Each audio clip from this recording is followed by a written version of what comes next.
કુમારિકાના, અને ચોથા 10 દિવસ કોના? સ્વામિનીજીના. હવે આને 41મો દિવસ કોનો? ડોલોત્સવ.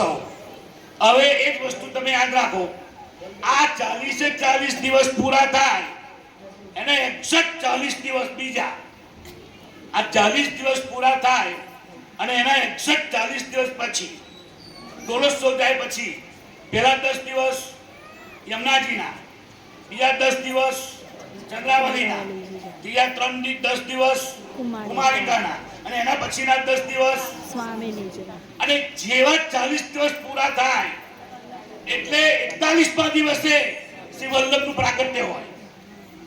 કોનું પ્રાગટ્ય થાય? શ્રી વલ્લભનું પ્રાગટ્ય થાય, એ નક્કી છે. એટલે વસંતના 81મા દિવસે વલ્લભનું પ્રાગટ્ય થાય.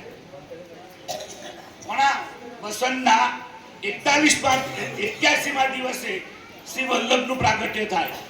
અને એ પણ સમજવું જોઈએ કે પહેલા દિવસ સ્વામીજીના જ કેમ, પહેલા 10 દિવસ સ્વામીજીના કેમ ના આપ્યા, પહેલા 10 દિવસ યમુનાજીના જ કેમ?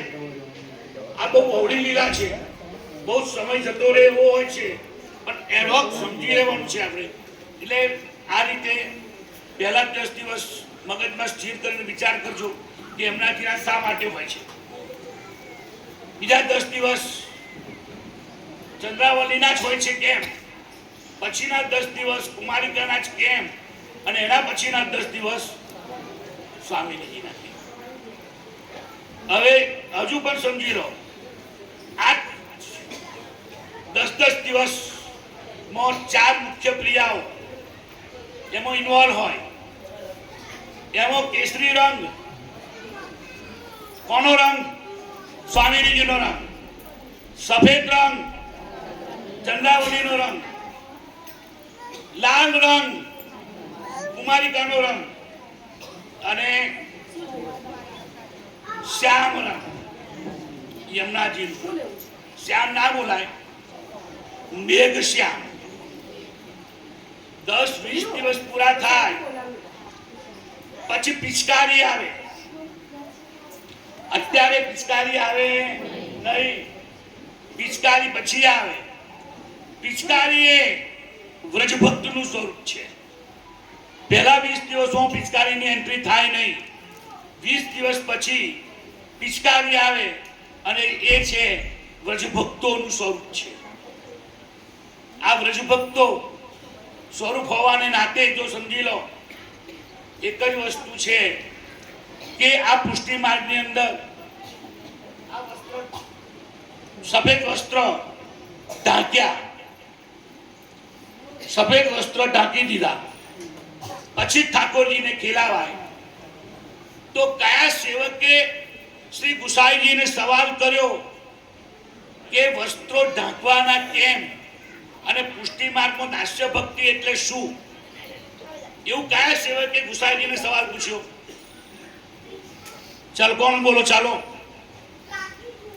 એવું કયા સેવકે પૂછ્યું કે ચરણ ઢાંકવા જોઈએ અને આપણી દાસ્ય ભક્તિ પ્રગટ થાય? તો કયા સેવકે પૂછ્યું? આપણને એ ખબર છે કે દાસ્ય ભક્તિ થાય, પણ કોના કારણે થાય?